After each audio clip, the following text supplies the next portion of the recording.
გამარჯობათ მეგობრებო, გავაგრძელოთ ჩვენი გაკვეთილები. დღეს ვისაუბრებთ უდიდეს საერთო გამყოფზე და უმცირეს საერთო ჯერადზე და ურთიერთმარტივ რიცხვებზე. მას ასე უკვე ვიცით, რას იზრდება გამყოფები, ჯერადები და შემოვიტანოთ საერთო გამყოფის ცნება. ანუ თუ ჩვენ გვაქვს რამდენიმე ნატურალური რიცხვი, ამ ნატურალური რიცხვების საერთო გამყოფი ეწოდება ისეთ რიცხვს, რომელიც თითოეული ამ რიცხვის გამყოფია. მაგალითად 15-ის და 15-ის და თქვათ 30-ის საერთო გამყოფი არის 3. იმიტომ რომ 3 15-ის გამყოფიც არის და 30-ის გამყოფიც არის. ხოლო საერთო გამყოფებს შორის უდიდეს რიცხვს ეწოდება უდიდესი საერთო გამყოფი, რომელიც მოკლედ აღინიშნება USG ქართულად. ხოლო ლათინური ტერმინოლოგიით ასე აღნიშნავენ, ესე იგი A და B რიცხვების, ავიღოთ ორი ნატურალური რიცხვის A და B რიცხვის უდიდეს საერთო გამყოფი ეწოდება ისეთ რიცხვს, რომელიც A და B რიცხვების საერთო გამყოფებს შორის უდიდესია და აღინიშნება ასე DAB.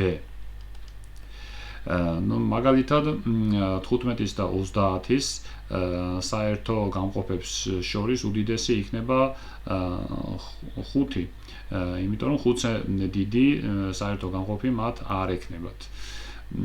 შემდეგ ისეთ რიცხვებს, რომლებსაც საერთო გამყოფი არ გააჩნიათ ერთიანის გარდა, ეწოდება ურთიერთმარტივი რიცხვები. ანუ ერთიანი ხო ყველა რიცხვის საერთო გამყოფია და მეორენაირად შეგვიძლია ვთქვათ, რომ ისეთ რიცხვებს, რომლებსაც უდიდესი საერთო გამყოფი აქვს 1-ის ტოლი, ეწოდება ურთიერთმარტივი რიცხვები. ესე იგი, თუ D A და B-ს უდრის 1-ს, ასეთ რიცხვებს ეწოდება ურთიერთმარტივი რიცხვები. მაგალითად, ავიღოთ 3 და 7. 3 და 7 საერთო გამყოფი, 3-ის გამყოფები არის 1 და 3, 7-ის გამყოფები 1 და 7. აი ხედავთ, 1 და 3, 7-ის გამყოფები 1 და 7 და აქედან ჩანს, რომ მათი საერთო გამყოფი არის მხოლოდ ერთიანი და თან ის უდიდესიცაა. ანუ 1-ზე დიდი საერთო გამყოფი არ გააჩნიათ. ესე იგი 3 და 7 არის ურთიერთმარტივი რიცხვები. მივაქციოთ ყურადღება, რომ 3 და 7 თვითონ თავად არის მარტივი რიცხვები და ანუ გაუნდინარი აქედან ისინი არიან ურთიერთმარტივი, მაგრამ შევნიშნოთ, რომ სულაც არ არის აუცილებელი, რომ რიცხვები იყოს მარტივი, რომ ისინი ამავდროულად ურთიერთმარტივიც იყოს. აი მაგალითად 8 და 9. ავიღოთ 8 და 9, 8-ის გამყოფები არის 1-იანი, 2-იანი, 4-იანი და თავისთავი 8-იანი, ხოლო 9-ის გამყოფები არის 1, 3 და 9. აი ხედავთ, რომ ერთიანი არის საერთო გამყოფები და რა თქმა უნდა, ის უდიდესია საერთო გამყოფებს შორის.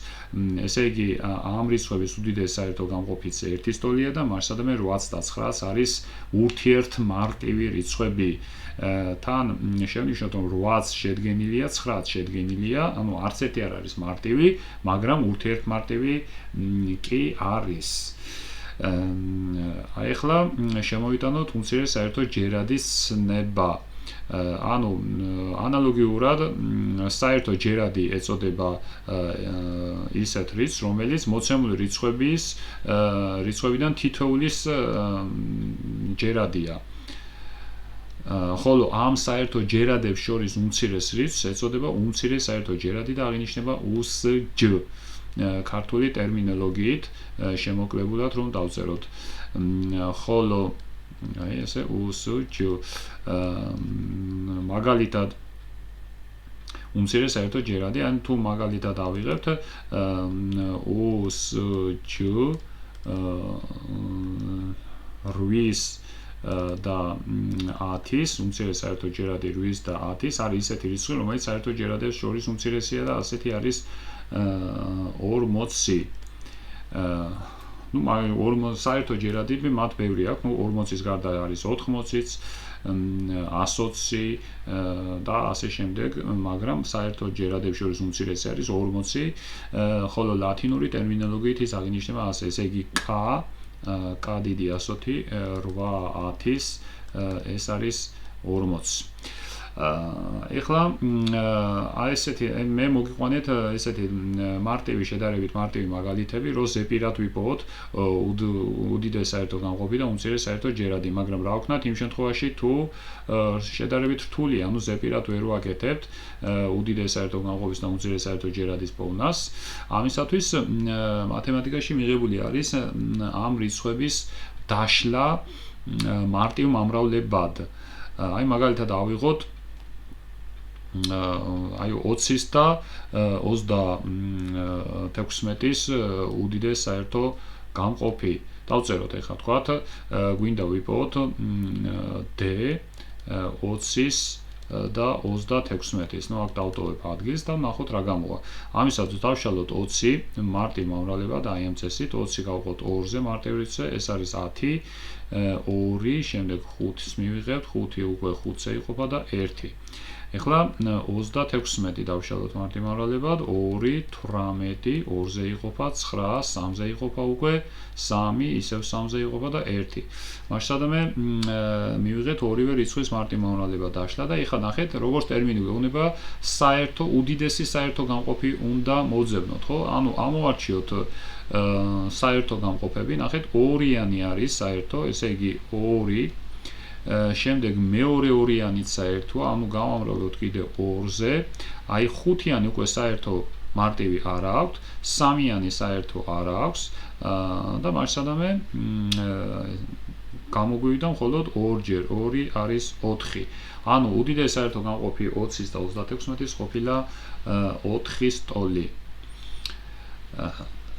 ესე იგი 4-ზე დიდი საერთო გამყოფი მათ არ აქვთ. ეხლა როგორ ვიპოვოთ უმცირეს საერთო ჯერადის პოვნა იგივე რიცხვების, ანუ K 20-ის და 36-ის. ნახეთ, უმცირეს საერთო ჯერადის ცნებიდან გამომდინარე, ანუ საერთო ჯერადი გვინდა, ანუ ისეთი რიცხვი გვინდა, რომელიც 36-ზეც იყოფა და 20-ზეც იყოფა და მათ შორის იქნება უმცირესი. თუ დავაკვირდებით, არაფრით არ შეიძლება უმცირეს საერთო ჯერადი იყოს 36-ზე პატარა, იმიტომ რომ ის 36-ზე ვერ გაიყოფა. ამიტომ მინიმუმ 36 მაინც უნდა იყოს. ხო, ანუ უდიდესი რიცხვი შეიძლება იყოს უმცირეს საერთო ჯერადი მათ შორის. მაგრამ ნუ 36 თავისთავად 20-ის ჯერადი არ არის, ხო? არ იყოფა 36 20-ზე. მაგრამ ეს 36-ის დაშლა მარტივ მომრავლებად ყველა დაგჭირდება, ესე იგი 2-ჯერ, 2-ჯერ, 3-ჯერ 3. ანუ აი ეს არის ისეთი რიცხვი, რომელიც თვითონ 36-ის ჯერადია და ვინაიდან ჩვენ 20-ის ჯერადიც გვჭირდება, ამიტომ უნდა ამოწეროთ ისეთი მარტივი გამყოფები, რომელიც 20-ის დაშლაშიც არის, მაგრამ თან უმცირესი გვინდა. ესე ორიანი უკვე გვიწერია უკვე, აღარ დავწერთ და დავწერთ 5-იანს, რომელიც არ აქვს ამ დაშლაში. მასშტაბად მივიღეთ 2-ჯერ, 2-ჯერ, 3-ჯერ, 3-ჯერ 5. აი ამათი ნამრავლი უკვე გვაძლევს 36-ს, ვიცით,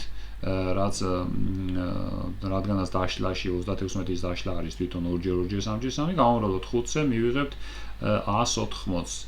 ესე იგი, უმცირეს საერთო ჯერადი 20-ის და 36-ის არის 180. ხო. ასე რომ ჩვენ შეგვიძლია უკვე ვისწავლეთ უდიდეს საერთო გამყოფის პოვნა და უმცირეს საერთო ჯერადის პოვნა მარტივ მომრავლებად დაშლის გზით. დანარჩენ საკითხებზე მომდევნო ვიდეოში ვისაუბრეთ. იმედია ეს საკითხი გასაგები იყო. მომავალ შეხვედრამდე.